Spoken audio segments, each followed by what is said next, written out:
So wouldn't it be amazing if our phones could see the world in the same way that we do? As we're walking around, being able to point the phone at anything, and then have it actually recognize images and objects like the human brain, and then be able to pull in information from an almost infinite library of knowledge and experiences and ideas. Well, traditionally that was seen as science fiction, but now we've moved to a world where actually this has become possible. So the best way of explaining it is to just show it. What you can see over here is Tamara, who's holding my phone that's now plugged in. So let me start with this. What we have here is a painting of the great poet Robbie Burns, and it's just a normal image. But if we now switch inputs over to the phone, running our technology, you can see effectively what Tamara's seeing on the screen. And when she points at this image, something magical happens.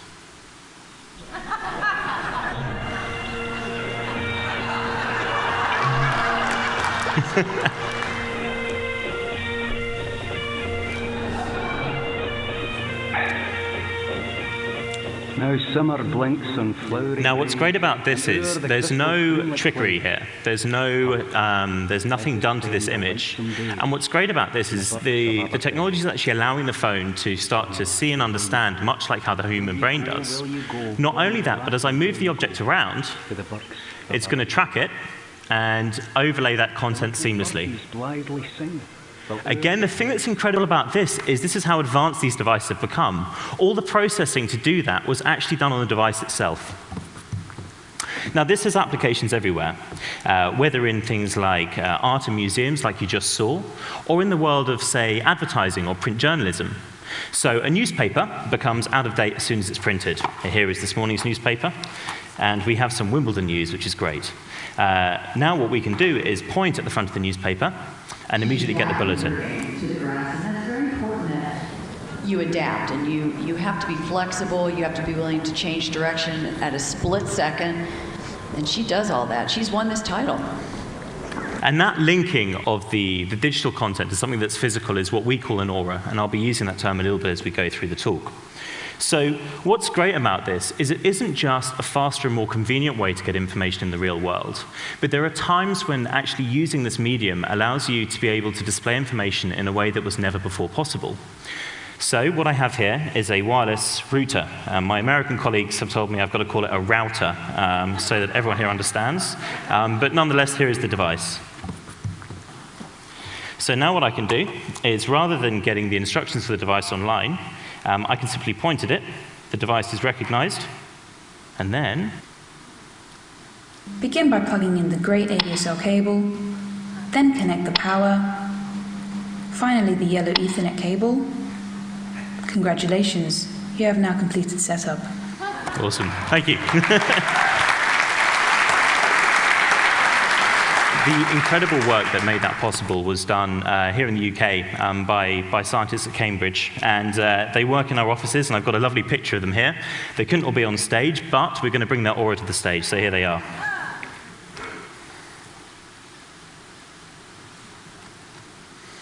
They're not very animated. This was the 4th take, I'm told. Okay. So as we're talking about Cambridge, let's now move on to technical advancements, because since we started putting this technology on mobile phones less than 12 months ago, the speed and the processor in these devices has grown at a really phenomenal rate. And that means that I can now take cinema quality 3D models and place them in the world around me. So I have one over here. Tamara, would you like to jump in?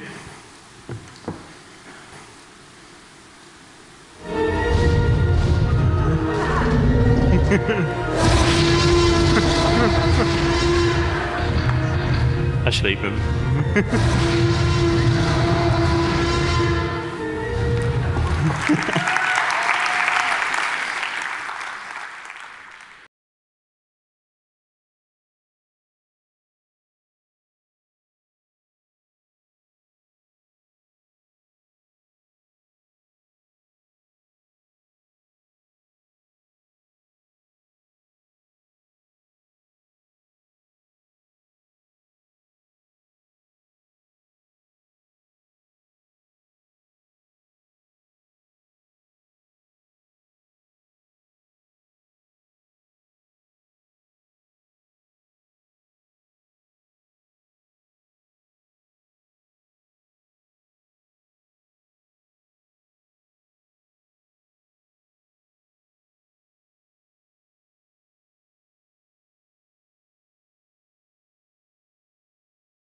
For instance, the weather.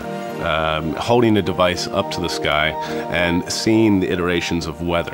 Perhaps a cloudy morning, and then throughout the afternoon behind that you might see something like a cloud or some wind or some other relevant information. In an urban setting, ANW will allow you to reveal things you wouldn't normally know from the outside environment. Say you're walking down the high street and you see a museum. It can identify objects in the museum. What the main difference is, where AR is very flat, AN actually observes the scene and identifies the elements within. It then attaches the information very intelligently and accordingly. There are massive opportunities for the hotel industry. You can not only browse for room availability, but also take a look inside the room before making a booking. Take, let's say, commercial real estate, for instance. We need an office. We walk in, we have 16 employees. We put that into an articulated naturality environment, and you can virtually see how the desks would be set up. Perhaps configure them, perhaps change the color, change the type of ergonomic posture, change the seats, whatever you want, and you can see the costs related to any changes that you would make. What ANW will do is break that barrier we have with the conventional desktop, the conventional laptop. We want the convenience of having this information wherever we are, whenever we want it. Current technology only provides us with 20, maybe 30% of the actual digital experience. With ANW, we get 100% of the experience. By embracing this new virtual world, what we do is we open a door to a virtual universe where our mind is the only boundary.